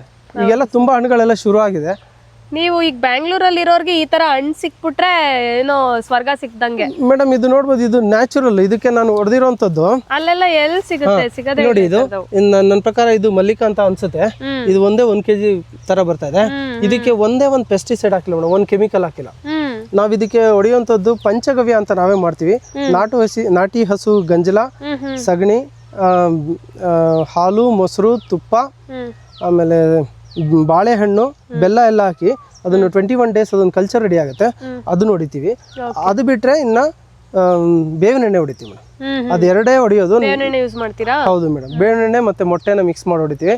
ನೀವು ಯಾವುದೇ ಗಿಡ ನೋಡ್ಬೋದು, ಯಾವ ಗಿಡದಲ್ಲೂ ಸಹ ಒಂದು ಸಹ ಬೂಸ್ಟ್ ಆಗಲಿ ಅಥವಾ ರೋಗಗಳಾಗ್ಲಿ ಎಲ್ಲೂ ಕಾಣಿಸ್ತಿಲ್ಲ. ಪೆಸ್ಟಿಸೈಡ್ ಹೊಡಿಲೇಬೇಕು ಅಂತ ಏನಿಲ್ಲ ಮೇಡಮ್. ಮತ್ತೆ ಇದರಲ್ಲಿ ರೋಗ ನಿರೋಧಕ ಜಾಸ್ತಿ ಆಗುತ್ತೆ ನೀವು ಯಾವಾಗ ಕೆಮಿಕಲ್ ಫರ್ಟಿಲೈಸರ್ಸ್ ಹಾಕಿಲ್ಲ ಅಂದರೆ. ಕೆಮಿಕಲ್ ಫರ್ಟಿಲೈಸರ್ಸ್ ಹಾಕಿದ್ರೆ, ಈಗ ನಾವು ಮಕ್ಳುಗಳಿಗೆ ಸಿರಿಲ್ಯಾಕ್ ತಿನ್ನೋ ಮಕ್ಳುಗಳು ಸಹ, ಸಿರಿಲ್ಯಾಕ್ ತಿನ್ನೋ ಮಕ್ಳಿಗೆ ಮತ್ತು ನೀವು ರಾಗಿ ಸರಿ ತಿನ್ನೋ ಮಕ್ಳುಗಳಿಗೆ ಡಿಫ್ರೆನ್ಸ್ ನೋಡಿದ್ರೆ ಹೇಗಿರುತ್ತೆ ಅವರಲ್ಲಿರೋಂಥದ್ದು ಆಕ್ಟಿವ್ನೆಸ್, ಜೊತೆಗೆ ರೋಗ ನಿರೋಧಕ ಶಕ್ತಿಗಳು ಸಹ ಚೆನ್ನಾಗಿರುತ್ತೆ ನೀವು ರಾಸಾಯನಿಕ ಉಪಯೋಗ ಮಾಡಲಿಲ್ಲ ಅಂದರೆ. ತಿಳಿಸ್ಬೇಕು ನಿಮಗೆ, ವೆರಿ ಇಂಪಾರ್ಟೆಂಟು. ಎಲ್ಲದೂ ಪಾಸಿಟಿವ್ ಆಗಿ ಹೇಳೋದು ಅಲ್ಲ. ಮನುಷ್ಯನಿಗೆ ನೀವೇನೇ ಕೆಲಸ ಮಾಡಿ ನೆಗೆಟಿವ್ನೆಸ್ ಇದ್ದೇ ಇರುತ್ತೆ. ಈ ಮರ ಯಾಕೆ ಹೀಗಾಯ್ತು ಅಂತ ನನಗೆ ಗೊತ್ತಿಲ್ಲ. ಈ ಮರ ಈ ಇಡೀ ಬಯಲಲ್ಲಿ ಆಲ್ಮೋಸ್ಟ್ 350 ಎಳ್ನೀರು ಕೊಟ್ಟಿದ್ದೀವಿ ಇದುವರೆಗೆ. 350 ಎಳ್ನೀರು? ಹೌದು, ನಾವೇ ಕುಡಿದಿದ್ದೀವಿ. ಇನ್ನು ಕಾಯಿಗಳು ನೋಡ್ಬೋದು, ನಾನು ಇನ್ನೂ ಬಿಟ್ಟಿದ್ದೀನಿ. ಸೊ ಇವನ್ ನಮ್ಮ ಸ್ನೇಹಿತರುಗಳು, ನಮ್ಮ ಜಮೀನಲ್ಲಿ ಕೆಲಸ ಮಾಡೋರೆಲ್ಲ ಹೇಳ್ತಾರೆ, ಅಣ್ಣ ತುಂಬ ಬಿಟ್ಬಿಟ್ಟಿದೆ, ಕುಯ್ದ್ಬಿಟ್ಟು ಕೊಟ್ಬಿಡೋಣ, ಎಳ್ನೀರು ಒಳ್ಳೆ ರೇಟ್ ಇದೆ ಅಂತ. ಆದರೂ ನಾನು ಅವ್ರಿಗೆ ಹೇಳಿದೆ, ನೀವೆಲ್ಲ ಕೆಲಸ ಮಾಡ್ತೀರಪ್ಪ, ಎಲ್ಲ ಒಂದೊಂದು ದಿವಸ ಕುಡಿಯೋಣ, ನಾವು ಚೆನ್ನಾಗಿರೋಣ, ಮರದ ಆಮೇಲೆ ನೋಡೋಣ ಅಂತ ಹೇಳುವೆ. ಬಟ್ ನಮ್ಮ ದುರಾದೃಷ್ಟ ಏನೋ ಗೊತ್ತಿಲ್ಲ, ಮರ ಹೀಗಾಯ್ತು. ನಾನು ನಮ್ಮ ಸ್ನೇಹಿತರು ಇದೇ ತರ ಕೊಡೋದಾ ಸರ್ ಅವಾಗ್ಲೂನು? ಇದು ಫುಲ್ ಇತ್ತು ಆಕ್ಚುಲಿ. ಈಗ ತುಂಬಾ ಹೈಟ್ ಕೆಳಗಿದೆಯಲ್ಲ, ಇದು ಯಾವ ವೆರೈಟಿ? ಈ ತರ ಹೆಂಗೆ ಮೇಡಮ್? ಇದು ಪಕ್ಕದಲ್ಲಿ ಜಮೀನ್ ಇದೆಯಲ್ಲ, ಇವ್ರ ಹತ್ರನೇ ತಗೊಂಡಿದ್ದು. ಅವ್ರ ಜಮೀನ್ ಅವರು ಬಿಟ್ಟಿದ್ರು. ಇದು ಸ್ವಲ್ಪ ಹೈಟ್ ಮಾಡಿದೀವಿ. ಅದ್ ಬಿಟ್ರೆ ಇನ್ ಮಾಮೂಲಿ ಗೊಬ್ಬರ ಹಾಕೋದೆ. ಅದ್ ಬಿಟ್ರೆ ನಾವು ಪಂಚಗವ್ಯ ಸ್ವಲ್ಪ ಕೊಡ್ತೀವಿ, ಆಮೇಲೆ ಗೋಕೃಪಾಮೃತ ಸ್ವಲ್ಪ ಕೊಡ್ತೀವಿ. ಇನ್ನು ಜೀವಾಮೃತ ಶುರು ಮಾಡಿಲ್ಲ, ಹಸು ಇವಾಗ ತಗೊಂಡ್ಬಂದಿದೀವಿ. ಅದ್ ಬಿಟ್ರೆ ಬೇರೆ ಏನು ಸ್ಪೆಷಲ್ ಆಗಿ ಇಲ್ಲಿ ಕೊಡಲ್ಲ. ಎಲ್ಲೂ ಕೇಳಲಿಲ್ವಾ ಯಾಕೆ ಹೀಗಾಗಿದೆ ಏನು? ಅದಕ್ಕೆ ನಮ್ಮ ಸ್ನೇಹಿತರು ಪ್ರದೀಪ್ ಅವ್ರಿಗೆ ಹೇಳಿದೀವಿ.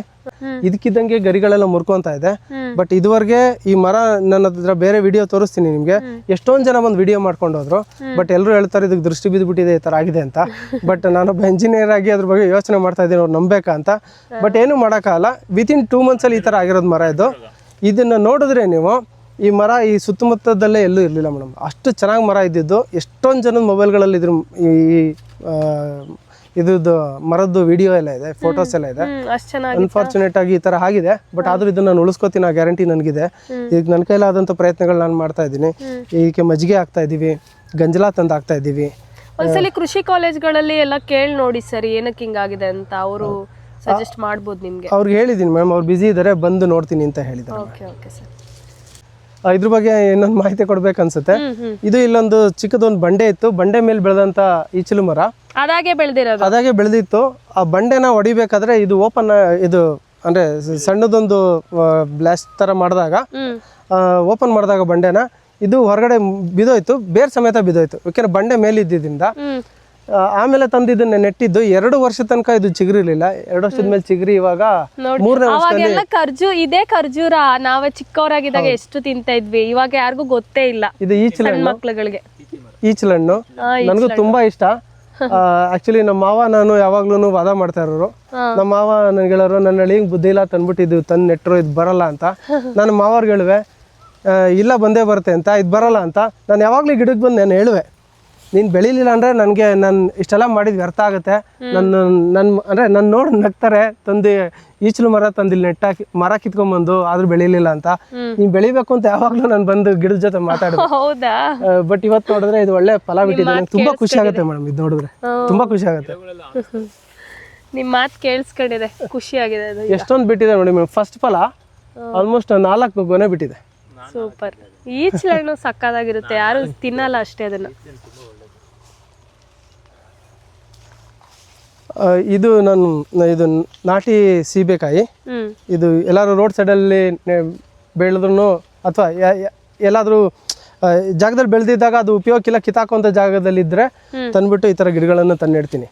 ನನ್ನ ಎಲ್ಲ ಫಾರ್ಮ್ ಏನು ನೆಟ್ಟಿಲ್ಲ, ನಾಟಿ ಗಿಡಗಳು ಸಹ ಇದೆ. ಅದರಲ್ಲಿ ಇದು ಒಂದು, ಅದಕ್ಕೆ ಇನ್ನೂ ಫಲ ಬಿಟ್ಟಿಲ್ಲ ಇದು. ಆಮೇಲೆ ಜೇನು. ಸೊ ಸಿಹಿ ಸಿಹಿ ಕೊಡೋದಕ್ಕೆ ನಮ್ಮ ಜಮೀನಿಗೆ ಅತಿಥಿಯಾಗಿ ಬಂದಿರೋಂಥವ್ರು ಇವರು. ಹೌದು, ಅಂದ್ರೆ ತೋಟಗಳಲ್ಲಿ ಜೇನ್ ಪೆಟ್ಟಿಗೆ ಇಡ್ಲೇಬೇಕು. ಪೆಟ್ಟಿಗೆ ನಾವಿಟ್ಟಿದ್ದು, ಜೇನ್ ನಾವು ತಂದಿದ್ದಲ್ಲ. ಹೌದಾ? ಜೇನ್ ಅವರಾಗೆ ಬಂದಿದ್ರು. ಹೌದು, ಜೇನ್ ಅವರಾಗೆ ಬಂದಿದ್ರು. ಆ ಒಂದು ಪೆಟ್ಟಿಗೆ ಇಟ್ರು ಬರುತ್ತಾ? ಖಾಲಿ ಪೆಟ್ಟಿಗೆಗೆ ಬಂದಿರ್ಲಿಲ್ಲ ಮೇಡಮ್. ಆ ಥರದ್ದು ಒಂದು ಸ್ಟಾರ್ಟರ್ ಡಬ್ಬದಲ್ಲಿ ಬಂದು ಸೇರಿದ್ರು. ಅದನ್ನ ನಾವು ಸ್ಟಾರ್ಟ್ ಆನ್ ಮಾಡಕ್ ಹೋದಾಗ ನೋಡಿದಾಗ ಫುಲ್ ಕವರ್ ಆಗಿತ್ತು. ಅವಾಗ ಅದನ್ನ ಏನ್ ಮಾಡ್ಬೇಕು ಅಂತ ಯೋಚನೆ ಮಾಡಿದಾಗ ನಾವೆಲ್ಲ ಇಲ್ಲಿ ಡಿಸೈಡ್ ಮಾಡಿದ್ದು, ಅದನ್ನ ತೆಗೆದ್ಬಿಟ್ಟು ತುಪ್ಪ ತಗೊಂಡು ತಿನ್ನೋಣ ಅನ್ನೋದು ಒಂದು ಯೋಚನೆ ಇತ್ತು. ನಾರ್ಮಲಿ ಯೋಚನೆ ಮಾಡ್ತಾರೆ. ಆವಾಗ ನಾನು ಅದನ್ನ ಯಾಕೆ ಸಾಯಿಸ್ಬೇಕು, ನಮ್ಮ ಜಮೀನಿಗೆ ಬಂದಿರೋ ಅತಿಥಿಗಳನ್ನ ಏನಾದ್ರೂ ಮಾಡ್ಬೇಕು ಅಂದಾಗ ನನ್ನ ಪ್ರದಿ ಕಾಂಟ್ಯಾಕ್ಟ್ ಸಿಕ್ಕಿತ್ತು. ಅಂದ್ರೆ ಆಲ್ರೆಡಿ ನನ್ನ ಪ್ರದಿ ಗೊತ್ತಿದ್ರು, ಮಂಚನಹಳ್ಳಿ ಪ್ರದಿ. ಸೊ ಅವ್ರನ್ನ ಕಾಂಟ್ಯಾಕ್ಟ್ ಮಾಡಿದಾಗ, ಇಲ್ಲ ಅಣ್ಣ ಅದನ್ನ ನೀವು ಹಾಳು ಮಾಡಬೇಡಿ, ಅದನ್ನು ಸುಡೋದು ಬೇಡ, ನಾನು ಬಂದು ನಿಮ್ಗೆ ಹೆಲ್ಪ್ ಮಾಡ್ತೀನಿ, ಅದನ್ನ ಬಾಕ್ಸ್ ಇಟ್ಬಿಟ್ಟು ಅದ್ರೊಳಗೆ ಶಿಫ್ಟ್ ಮಾಡೋಣ ಅಂದಾಗ, ಇದು ಪ್ರದಿನೇ ಮಾಡಿದ್ದ. ಹೌದು, ಪ್ರದಿನೇ ಬಂದು ಬಾಕ್ಸ್ ತಗೊಬಂದು, ಅವ್ರದೇ ಬಾಕ್ಸ್ ಇದು, ಅವರೇ ತಂದು ಶಿಫ್ಟ್ ಮಾಡಿದ್ರು. ಆಲ್ಮೋಸ್ಟ್ ಇದು 1 ವರ್ಷದಿಂದ ಇದೆ. ನನಗೆ ಆಲ್ರೆಡಿ 5 kg ತುಪ್ಪ ಕೊಟ್ಟಿದೆ. ಓ ಸೂಪರ್. ನಾನು ಸ್ವಲ್ಪ ಸಸಿಗಳು ನೀವೇ ಇದನ್ನ ಇದು ಮಾಡಿರೋ ಗಿಡ ಇದು ಮಾಡಿರೋದಾ? ಸೊ ನನಗೆ ಎಷ್ಟು ಇಂಟ್ರೆಸ್ಟ್ ಅಂತಂದ್ರೆ, ಈವನ್ ಆ ಬೀಜ ಆಯ್ಕೆನಲ್ಲೂ ಸಹ ನಾನೇ ಕಾನ್ಸಂಟ್ರೇಟ್ ಮಾಡಿ ಆ ಇಂಟ್ರೆಸ್ಟ್ ಜಾಗಗಳಿಗೆ ಹೋಗಿ ತೆಂಗಿನ ಮರ ನೋಡಿ ಆಯ್ಕೆ ಮಾಡುವಂಥ ತೆಂಗಿನ ಕಾಯಿಗಳು, ಅದನ್ನ ಕಾಯಿಂದ ಬಂದಿರುವಂಥ ತೆಂಗಿನ ಸಸಿಗಳು ಗಿಡ ಮಾಡಿ ಅದನ್ನ ನನ್ನ ತಂಗಿ ಜಮೀನಲ್ಲಿ ಅದನ್ನ ಒಟ್ಲಾಕಿ ಅಲ್ಲಿಂದ ಗಿಡ ಮಾಡಿ ಇಲ್ಲೆಲ್ಲ ನೆಟ್ಟಿರೋದು ಅದೇ ಗಿಡಗಳು. ಉಳಿದಿರೋ ಗಿಡಗಳನ್ನ ನಾನು ಇಲ್ಲಿ ಒಟ್ಲಾಕೊಂಡಿದ್ದೀನಿ. ಒಟ್ಲಲ್ಲ, ಇದು ಗೆಪ್ಪೆಗೆ ಹಾಕೊಂಡಿದ್ದೀನಿ. ಇದನ್ನ ಇನ್ನೊಂದು ಎಕರೆ ಜಮೀನಿರೋ ಜಾಗಕ್ಕೆ ಶಿಫ್ಟ್ ಮಾಡೋದಕ್ಕೆ, ಜೊತೆಗೆ ಇಲ್ಲಿ ಯಾವ್ದಾದ್ರು ಹೋದಂಥ ತೆಂಗಿನ ಮರಗಳನ್ನ ರೀಪ್ಲೇಸ್ ಮಾಡೋದಕ್ಕೋಸ್ಕರ ಇದು ಇಟ್ಕೊಂಡಿದ್ದೀನಿ. ಸುರೇ ವ್ಯವಸಾಯ ಮನೆಯವರೆಲ್ಲ ಸಹಾಯ ಅಂತ ನನಗನ್ಸುತ್ತೆ. ಅದನ್ನು ಒಂದು ಪ್ರಾಪರಾಗಿ ಮಾಡಿದ್ರೆ ನಾವು ಯಥೇಚ್ಛವಾಗಿ ದೊಡ್ಡ ಶ್ರೀಮಂತರಾಗಿ ಬದುಕಲಿಲ್ಲ ಅಂದ್ರೂ ನೆಮ್ಮದಿ ವಯಸ್ಸು ಶ್ರೀಮಂತಿಕೆ ಇರುತ್ತೆ. ಯಾಕೆಂದ್ರೆ ಶ್ರೀಮಂತಿಕೆ ಅಂತಂದ್ರೆ ಬರೀ ದುಡ್ಡು ಒಂದೇ ಅಲ್ಲ. ನನ್ನ ಪ್ರಕಾರ ದುಡ್ಡಿದ್ದವ್ರು ಹಣವಂತರು, ರೂಪ ಇದ್ದವರು ರೂಪವಂತರು, ಇನ್ನ ವಿದ್ಯೆ ಇದ್ದವ್ರು ವಿದ್ಯಾವಂತರು. ಶ್ರೀಮಂತರು ಅಂತಂದ್ರೆ ಇದೆಲ್ಲ ಇರಬೇಕು, ರೂಪ ಇರಬೇಕು, ಹಣ ಇರಬೇಕು, ಆರೋಗ್ಯ ಇರಬೇಕು, ನೆಮ್ಮದಿ ಇರಬೇಕು. ಇವರೆಲ್ಲರೂ ಸೇರಿದ್ರೆ ಮಾತ್ರ, ಇದೆಲ್ಲ ಇದ್ರೆ ಮಾತ್ರ ಶ್ರೀಮಂತರು. ಸೊ ಶ್ರೀಮಂತರಲ್ಲ. ಹಾಗಾಗಿ ಬರೀ ಹಣ ಇದ್ದವರು ಶ್ರೀಮಂತರಲ್ಲ, ಹಣ ಇದ್ದವರು ಬರೀ ಹಣವಂತರು ಅಷ್ಟೇನೆ. ಯಾಕೆಂದ್ರೆ ಅವ್ರ ಹತ್ರ ಗುಣ ಇಲ್ದೇ ಗುಣ ಇರಲ್ವಲ್ಲ, ಶ್ರೀಮಂತರ ಆಗ ಚಾನ್ಸೇ ಇಲ್ಲ. ಸೊ ಜಮೀನ್ ಮಾಡಿದ್ರೆ, ಪ್ರೀತಿಯಿಂದ ಮಾಡಿದ್ರೆ ನಿಮ್ಗೆ ಒಂದು ಖುಷಿ ಸಿಗುತ್ತೆ. ಅಫ್ಕೋರ್ಸ್ ಜನ ಹೇಳ್ಬೋದು, ನಾನೆಲ್ಲೋ ಕೆಲಸ ಮಾಡ್ತಾ ಇದ್ದೀನಿ, ನನ್ನ ಸಂಬಳ ಬರುತ್ತೆ, ತಂದಿಲ್ಲ ಆಗ್ತಾ ಇದ್ದೀವಿ, ಹಾಗಾಗಿ ಇದೆಲ್ಲ ಮಾಡಕ್ ಸಾಧ್ಯ ಆಯ್ತು ಅಂತ. ಬಟ್ ಹಣದಿಂದ ಮಾತ್ರ ಸಾಧ್ಯ ಇಲ್ಲ. ನೀವು ಇವನ್ ನನ್ನ ಕಾರ್ ನೋಡ್ಬೋದು, ನಾನು ಆಲ್ಮೋಸ್ಟ್ 2.5 ಲಕ್ಷ ಓಡಿಸಿದ್ದೀನಿ ನನ್ನ ಕಾರನ್ನ. ಹಾಗಾಗಿ ಈ ಜಮೀನ್ ಮಾಡಿದ್ಮೇಲೆ ನಾನು ಆಲ್ಮೋಸ್ಟ್ 1 ರಿಂದ 1.5 ಲಕ್ಷ ಓಡಿಸ್ತೀನಿ. ಎವ್ರಿ ಸ್ಯಾಟರ್ಡೆ ಸಂಡೇ ನಾನು ಬರ್ತೀನಿ. ಸೊ ಅಷ್ಟು ಇಂಟ್ರೆಸ್ಟ್ ಇದ್ದು, ಪ್ಯಾಷನ್ ಇದ್ರೆ, ನಿಮ್ಮ ಡೆಡಿಕೇಶನ್ ಇದ್ರೆ ಈ ಥರ ಎಲ್ಲ ಬೆಳಿಬೋದು.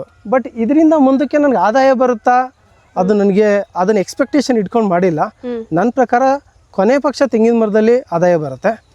ಆ ತೆಂಗಿನ ಮರದಲ್ಲಿ ಎಲ್ಲರಿಗೂ ಏನು ಆದಾಯ ಬರುತ್ತೆ, ಆದಷ್ಟು ನನಗೆ ಆದಾಯ ಗ್ಯಾರಂಟಿ ಬರುತ್ತೆ. ಅದು ಬಿಟ್ಟರೆ ಹಣ್ಣಿನ ಗಿಡದಲ್ಲಿ ಬಂದಿದ್ದೆಲ್ಲ ನನಗೆ ಅಡಿಷ್ನಲ್ ಒನ್ನು. ಜೊತೆಗೆ ನಾನು, ನನ್ನ ಸ್ನೇಹಿತರು, ನನ್ನ ಹೆಂಡತಿ, ಮಕ್ಕಳು, ನನ್ನ ಸಂಬಂಧಿಕರು, ಸ್ನೇಹಿತರುಗಳು ಎಲ್ಲ ತಿಂತಾರೆ. ಅದು ಖುಷಿ, ಹಂಚಿ ತಿನ್ನೋದ್ರಲ್ಲಿ ತುಂಬಾ ಖುಷಿ. ನೀವು ಹೊರಗಡೆ ಕೊಂಡ್ಕೊಂಡ್ ಬಂದ್ರೇನೆ ಅಲ್ಲಿ ಖರ್ಚಾಗ್ಬಿಡುತ್ತಲ್ಲ ನಿಮ್ಗೆ, ಅದೊಂದು ಉಳಿಯುತ್ತೆ. ಮತ್ತೆ ಇದು ಎಕ್ಸ್ಟ್ರಾ ತೆಂಗು ನಿಮ್ಗೆ ಮೇಜರ್ ಕ್ರಾಪ್, ಇದೆಲ್ಲ ಬಂದ್ಬಿಟ್ಟು ನಿಮ್ಗೆ ಏನು ಬರ್ಲೇಬೇಕು ಅಂತ ಏನಿಲ್ಲ, ಲಾಭ ಆಗ್ಲೇಬೇಕು ಅಂತ ಏನಿಲ್ಲ. ಅದ್ರಲ್ಲಿ ಲಾಭ ಇರುತ್ತೆ, ಇದು ಎಕ್ಸ್ಟ್ರಾ ಇದ್ರಲ್ಲೂ ಲಾಭ ಬರುತ್ತೆ. ಬಟ್ ಅಷ್ಟು ಎಕ್ಸ್ಪೆಕ್ಟೇಷನ್ಸ್ ಇಟ್ಕೊಳ್ಳೋ ಅವಶ್ಯಕತೆ ಏನಿಲ್ಲ. ಎಕ್ಸ್ಪೆಕ್ಟೇಷನ್ ಇಟ್ಟರೆ ತಾನೇ ನಮ್ಗೆ ಬೇಜಾರು. ನನಗೆ ಎಕ್ಸ್ಪೆಕ್ಟೇಷನ್ ಇರುತ್ತೆ ತೆಂಗಿನ ಮರದಲ್ಲಿ, ಇಲ್ದೇನೆ ಏನ್ ಬಂದ್ರು ಖುಷಿ. ಹೌದು. ಜೊತೆಗೆ ನಾವು ಕೊಡ್ತಾ ಇರೋಂಥ ಒಂದು ಹಣ್ಣು ತಗೊಂಡೋಗಿ ಕೊಟ್ರೆ ಅದು ಕೆಮಿಕಲ್ ಫ್ರೀ ಹಣ್ಣು. ಓಕೆ, 4 ಜನಕ್ಕೆ ಆರೋಗ್ಯವಾದಂತ ಕೆಮಿಕಲ್ ಫ್ರೀ ಅಂತ ಹಣ್ಣುಗಳನ್ನ ಕೊಡ್ತಾ ಇದೀವಿ. ಹಕ್ಕಿಗಳು ಈ ನೋಡಿರ್ಬೋದು ನೀವು, 4 ಗಂಟೆ ಮೇಲೆ ಇದ್ರೆ ಬಣ್ಣದ ಹಕ್ಕಿಗಳು ಇರ್ತವೆ. ಅಷ್ಟೊಂದು ಹಕ್ಕಿಗಳಿದಾವೆ ನಮ್ಮ ಜಮೀನಲ್ಲಿ. ಇನ್ನು ಇವನ್ ನಮ್ಮ ಜಮೀನಲ್ಲಿ ನಾವು ತೋಡಗಳನ್ನ ಸಾಯಿಸಲ್ಲ. ನನ್ನ ತೆಂಗಿನ ಮರಗಳು 10 ತೆಂಗಿನ ಮರ ಹೋದು, ಆದ್ರೂ ನಾನು ಒಂದು ಸರಿ ವಿಷ ತಂದು ಹಾಕ್ಲಿಲ್ಲ. ಬಟ್ ಅದಕ್ಕೆ ಬೇರೆ ವ್ಯವಸ್ಥೆ ಮಾಡಿದೆ. ಇನ್ನೊಬ್ರು ಯಾರೋ ಹಿರಿಯರು ಹೇಳಿದ್ರು ಗೆಣಸಾಕು ಅಂತಂದು. ಗೆಣಸು ಹಾಕಿದ್ಮೇಲೆ ನನಗೆ ಸ್ವಲ್ಪ ತೋಡಗಳು ಕಮ್ಮಿ ಆಗಿದೆ. ಯಾಕಂದ್ರೆ ಅವರು ಪ್ರಶ್ನೆ ಕೇಳಿದ್ದೆ ಆ ತರ ಇತ್ತು, ತೋಡ ಯಾಕಪ್ಪ ನಿನ್ ಜಮೀನಿಗೆ ಬರ್ತಾ ಇದೆ ಅಂತ ಕೇಳಿದ್ರು. ನಿನ್ ತೆಂಗಿ ಸಸಿನೇ ಯಾಕೆ ಹಾಳು ಮಾಡ್ತಾ ಇದೆ, ಬೇರೆಯವ್ರದ್ದು ಯಾಕೆ ಹಾಳು ಮಾಡ್ತಾ ಇಲ್ಲ ಅಂತ ಕೇಳಿದ್ರು. ಸರ್, ಬೇರೆಯವ್ರು ಮೋಸ್ಟ್ಲಿ ಕೆಮಿಕಲ್ ಎಲ್ಲ ಯೂಸ್ ಮಾಡ್ಬೋದು, ಹಾಗಾಗಿ ಅಲ್ಲಿಗೆ ಹೋಗ್ತಾ ಇಲ್ಲ ಅನ್ಸುತ್ತೆ. ನನ್ನ ಜಮೀನಲ್ಲಿ ಕೆಮಿಕಲ್ ಇಲ್ಲ, ಜೊತೆಗೆ ನಾನು ಉಳಲ್ವಲ್ಲ, ಹಾಗಾಗಿ ಬಂದಿಲ್ಲಿ ಆರಾಮಾಗಿದ್ದಾವೆ. ಇದ್ದಂತ ಜಾಗ ಟೈಮಲ್ಲಿ ತೆಂಗಿನ ಮರಗಳು ತಿಂತವೆ. ಹೌದು. ಅವೇನ್ ಮಾಡ್ತೇವೆ ಊಟಕ್ಕೋಸ್ಕರ. ಈಗ ನಾನೆಲ್ಲ ಒಂದ್ ಕಡೆ ಉಳ್ಕೊಂಡಾಗ ನಾನು ಈ ಊರಲ್ಲಿ ಉಳ್ದಿದ್ದೀನಿ ಅಂದ್ರೆ ನಾನು ತಿನ್ನೋದಕ್ಕೋಸ್ಕರ ಏನಾದ್ರು ಮಾಡ್ಲೇಬೇಕಲ್ವಾ. ಹಾಗಾಗಿ ತೆಂಗಿನ ಮರದ ಕೆಳಗಡೆ ಅವು ಸ್ವಲ್ಪ ಶೀತ ಇರುತ್ತೆ, ಯಾಕಂದ್ರೆ ಡ್ರಿಪ್ಪಲ್ಲಿ ಕೊಡೋದ್ರಿಂದ. ಆ ಜಾಗದಲ್ಲಿ ಹೋಲ್ ಮಾಡಿರೋದ್ರಿಂದ ಅಲ್ಲಿ ಬೇರೆನ್ನ ತಿಂತಾವೆ. ಅವು ಗೊತ್ತಿಲ್ಲ ತೆಂಗಿನ ಮರದ ಬೇರೆ ಅಂತ, ಬಟ್ ಏನ್ ಸಿಕ್ಕಿದೆ ಅದನ್ನ ತಿಂತೇವೆ. ಹಾಗಾಗಿ ಅವ್ರು ಹೇಳಿದ್ರು, ನಿನ್ಗೆ ಅದಕ್ಕೆ ಆಲ್ಟರ್ನೇಟ್ ಆಗಿ ಏನಾದ್ರು ಊಟ ಕೊಡು, ಅದೇ ತಿನ್ನೋಕೆ ಏನಾದ್ರು ವ್ಯವಸ್ಥೆ ಮಾಡು. ಅದನ್ನ ತಿನ್ನೋದು ಬಿಟ್ಬಿಟ್ಟು ಇದನ್ನ ತಿಂತೇವೆ. ಅಂದ್ರೆ ತಿನ್ನೋದು ಅಟ್ರಾಕ್ಟಿವ್ ಆಗಿರ್ಬೇಕು. ಅಟ್ರಾಕ್ಟಿವ್ ನಿಮ್ನ ಅದು ಅಟ್ರಾಕ್ಟ್ ಮಾಡಬೇಕು ಅಂತ ಯಾವುದು ಇದು ಸ್ವೀಟ್ ಪೊಟ್ಯಾಟೊ ಗೆಣಸನ್ನ ಹಾಕಿ ಅಂತ. ಗೆಣಸು ಹಾಕಿದ್ಮೇಲೆ ಏನಾಯ್ತು, ಸ್ವೀಟ್ ಆಗಿರೋದು ತಿನ್ನುತ್ತೆ, ಬೇರೆ ತಿನ್ನೋದು ಕಮ್ಮಿ ಮಾಡ್ತು. ಸೊ ನನ್ನ ಗಿಡಗಳು ಅಷ್ಟೊಂದು ಹೋಗ್ತಾ ಇಲ್ಲ, ಗೆಣಸು ತಿನ್ಕೊಂಡು ಹೋಗ್ತವೆ. ಅವು ಇದಾವೆ, ಗೆಣಸು ತಿನ್ಕೊಂಡು ಹೋಗ್ತವೆ. ಇದ್ರೊಳಗಡೆ ಎಷ್ಟೊಂದು ಮೊಲಗಳಿದಾವೆ, ತುಂಬಾನೇ. ಸಂಜೆ ಹೊತ್ತು ತುಂಬಾ ಮೊಲ, ನೈಟ್ ಬಂದ್ಬಿಟ್ಟಂತ ನಮ್ಮ ಜಮೀನು ಪೂರಾ ಮೊಲಗಳಿರುತ್ತೆ. ಮತ್ತೆ ಈ ಕಬ್ಬುಗಳು ಅಷ್ಟೇನೆ. ನಾ ಎಲ್ಲಾದ್ರೂ ಹೋದ್ರೆ, ಇವನ್ ನನ್ನ ಮಂಡ್ಯದಲ್ಲಿ ಎಲ್ಲಾದ್ರು ಕಾರಲ್ಲಿ ಏನಾದ್ರು ಹೋಗ್ತಾ ಇದ್ದೆ, ಎಲ್ಲಾರು ಯಾರು ಊರಿಗೆ ಹೋದ್ರೆ ಅಲ್ಲಿ ಏನಾದ್ರು ಸಿಕ್ಕಿರೋ ನನ್ನ ಕಬ್ಬಂದ ಏನ್ ಸಿಗುತ್ತೆ ಅದು. ಈಗ ಫಾರ್ ಎಕ್ಸಾಂಪಲ್ ಒಂದು ಕಬ್ಬು ಸಹ ಆ ಲೋಕಲ್ ತಳಿದು ಒಂದು ಕಬ್ಬು ತಂದು ನೆಟ್ರೆ ನೋಡಿ ಎಷ್ಟು ಚೆನ್ನಾಗಿ ಬಂದಿದೆ. ಮಕ್ಕಳು ಬಂದಾಗ ಕಿತ್ಕೊಂಡ್ ತಿಂತಾರೆ, ಸ್ನೇಹಿತರು ಬಂದಾಗ ಕಿತ್ಕೊಂಡ್ ತಿಂತಾರೆ. ಆಲ್ರೆಡಿ ತಿನ್ನೋಷ್ಟು ಬಂದಿದೆ. ಹೌದು ಮೇಡಮ್, ಅಲ್ಲೂ ಆ ಕಡೆನೂ ಇದೆ. ಅದೇ ಉಪೇಂದ್ರ ಒಂದ್ ಮಾತು ಹೇಳ್ತಾರಲ್ಲ, ಏನು ಇಲ್ದಿರೋರ್ಗೆ ₹1 ಸಿಕ್ಕರು ಅದು ಸಕ್ಸಸ್ ಅಂತ.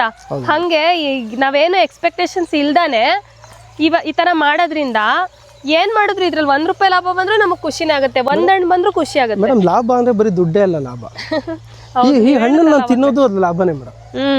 ನಾನು ಇಲ್ಲಿ ಈ ಜಾಗದಲ್ಲಿ ನನ್ಗೆ ಒಂದ್ ಒಳ್ಳೆ ನೆಮ್ಮದಿ ಸಿಗ್ತಾ ಇದೆಯಲ್ಲ, ಅದು ಲಾಭನೇ. ಈ ಗ್ರೀನ್ ನಾನು ನೋಡ್ತೀನಲ್ಲ, ಅದು ಲಾಭನೇ. ಈ ಭೂಮಿನ ನಾನು ಸೇವೆ ಮಾಡ್ತಾ ಇದ್ದೀನಲ್ಲ ಕೆಮಿಕಲ್ ಆಗ್ದಲೇನೆ, ಅದು ಲಾಭನೇ. ದುಡ್ಡು ಒಂದೇ ಲಾಭ ಅಲ್ಲ. ನನ್ನ ಮಕ್ಕಳು ಬಂದಾಗ ಇವತ್ತು ಹಸು ಇಟ್ಕೊಂಡ್ ಮೇಯಿಸ್ತಾರೆ, ಅದು ಲಾಭನೇ. ಅದ್ರ ಬದಲು ಮೊಬೈಲ್ ನೋಡ್ಕೊಂಡ್ ಕೂರ್ತೀರಾ, ಟಿವಿ ನೋಡ್ಕೊಂಡ್ ಕೂರ್ತಿದ್ರಾ ವೀಕೆಂಡ್ ಅಲ್ಲಿ, ಇಲ್ಲಿ ಕರ್ಕೊಂಡ್ ಬಂದ್ರೆ ನನ್ನ ಮಗಳು ಮತ್ತೆ ಮಗ ಚಿಕ್ಕವ್ರಿನ್ನ ಇಬ್ರು ಒಂದು ಹಸು ಇಟ್ಕೊಂತಾರೆ, ಮೇಯಿಸ್ತಾರೆ. ಅವ್ರು ಹಸು ಮೇಯಿಸೋದು ಅಂದ್ರೆ ನಾನು ಹೇಳ್ತಾ ಇದ್ದು ಹಸು ಮೇಯಿಸೋದೇನು ಲಾಭ ಅಂದ್ರೆ ಯಾವ ರೀತಿ ಯೋಚನೆ ಮಾಡ್ತಾ ಇದ್ದೀನಿ ಅಂದ್ರೆ, ಮೊಬೈಲ್ ನೋಡಿ ಸುಮ್ಮನೆ ಟೈಮ್ ವೇಸ್ಟ್ ಮಾಡೋದ್ರ ಬದಲು ಈ ಒಂದು ಗ್ರೀನರಿನಲ್ಲಿ ಅವ್ರಿಗೆ ಗೊತ್ತಿಲ್ಲದ ಹಾಗೆ ಒಂದು ಹಸು ಜೊತೆ ಬಾಂಡಿಂಗ್ ಬೆಳೆಸ್ಕೊಂಡು, ಮತ್ತೆ ಅವ್ರಿಬ್ರು ಅಷ್ಟು ಪ್ರೀತಿ ಮಾಡ್ತಾರೆ. ಅಂದ್ರೆ ಹಸು ಮತ್ತೆ ಮಕ್ಳುಗಳು ಅಷ್ಟೊಂದು ಬಾಂಡಿಂಗ್ ಇದೆ. ಬಂದಾಗ ಕತ್ತೆ ನೋಡುವಂಥದ್ದು, ಹಸು ತಿರುಗಿ ವಾಪಸ್ ಬರುವಂಥದ್ದು. ಈಗ ನಾನು ಹೋಗಿ ನಿಂತ್ಕೊಂಡ್ರೆ ನನ್ನ ಹಸು ತಿರುಗಿ ನೋಡುತ್ತೆ. ಜಸ್ಟ್ 1 ಮಂತ್ ಆಯ್ತು ಅದ್ರ ಜೊತೆ ನಾನು ಇಂಟ್ರಾಕ್ಟ್ ಮಾಡಕ್ ಶುರು ಮಾಡಿ. ಸೊ ಆ ಬಾಂಡಿಂಗ್ ಬೆಳೆಯುತ್ತೆ, ಮತ್ತೆ ಆರೋಗ್ಯ ಚೆನ್ನಾಗಿರುತ್ತೆ, ಮತ್ತೆ ಭೂಮಿ ಮತ್ತೆ ಇಂಟ್ರೆಸ್ಟ್ ಬರುತ್ತೆ. ಈಗ ನಾವು ನಮ್ಮ ಮುಂದಿನ ಅಂದ್ರೆ ನೆಕ್ಸ್ಟ್ ಜನರೇಷನ್ ಅವ್ರು ಇದನ್ನ ಕಂಟಿನ್ಯೂ ಮಾಡ್ಬೇಕಲ್ವಾ.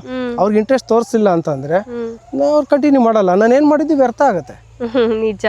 ನಾನ್ ಮಾಡ್ಬೋದು, ಬಟ್ ನನ್ನ ಮಕ್ಳು ಮಾಡ್ಬೇಕು ಅನ್ನೋದು ಚಾಲೆಂಜ್. ಗ್ಯಾರಂಟಿ ಇರಲ್ಲ. ಸುಮ್ನೆ ಅವ್ರನ್ನ ಅವ್ರ ಪಾಡಿಗೆ ಅವ್ರು ಬಿಟ್ಬಿಟ್ಟು ನಿಮ್ ಪಾಡಿಗೆ ನೀವು ಮಾಡ್ತಾ ಇದ್ದೀರಾ, ಅದು ನಮ್ದೇ ತಪ್ಪಲ್ವಾ ಮೇಡಮ್. ಈಗ ನನ್ನ ಮಕ್ಳಿಗೆ ಇದ್ರ ಬಗ್ಗೆ ಮಾಹಿತಿನೇ ಕೊಡ್ಲಿಲ್ಲ, ಇದೇನಕ್ಕೆ ಮಾಡ್ತಾ ಇದೀನಿ ಅನ್ನೋದವ್ರಿಗೆ ಒಂದು ಅರಿವಿಲ್ಲ ಅಂದಾಗ ಮಕ್ಳು ಯಾವ್ದೇ ಕಾರಣಕ್ಕೆ ಇಲ್ಲಿಗೆ ಬರಕ್ ಚಾನ್ಸಸ್ ಇರಲ್ಲ.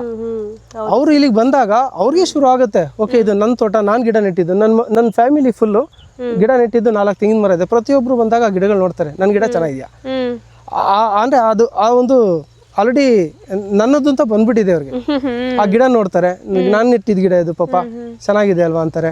ಸೊ ಹಾಗಾಗಿ ಇಲ್ಲಿಂದ ಇದನ್ನ ಐ ಥಿಂಕ್ ಇದ್ರದ್ದು ವೆರೈಟಿನ ಗೊತ್ತಿಲ್ಲ, ಮೋಸ್ಟ್ಲಿ ಕಾಯಿನ್ ವೆರೈಟಿ ಅನ್ಕೋತೀನಿ. ಸೊ ನೋಡಿ ಮೋಸಂಬಿ ಬಂದಿದೆ. ಈ ಜಸ್ಟ್ 1 year ಇಂದ ಶುರು ಮಾಡಿ. ಸರ್ ಅವಾಗಿಂದ ಸೌಂಡ್ ಅದು ಕ್ಯಾಮ್ರಾ, ಸೋಲಾರ್ ಕ್ಯಾಮ್ರಾ ಮ್ಯಾಮ್ ಅದು. ಆಮೇಲೆ ತೋರಿಸಿ ಅದನ್ನ ಇವಾಗ ನೋಡ್ಬಿಡೋಣ. ಸೋಲಾರ್ ಕ್ಯಾಮ್ರಾನಾ ಸರ್? ಹೌದು ಮ್ಯಾಮ್, ಇದು ಸೋಲಾರ್ ಕ್ಯಾಮ್ರಾ.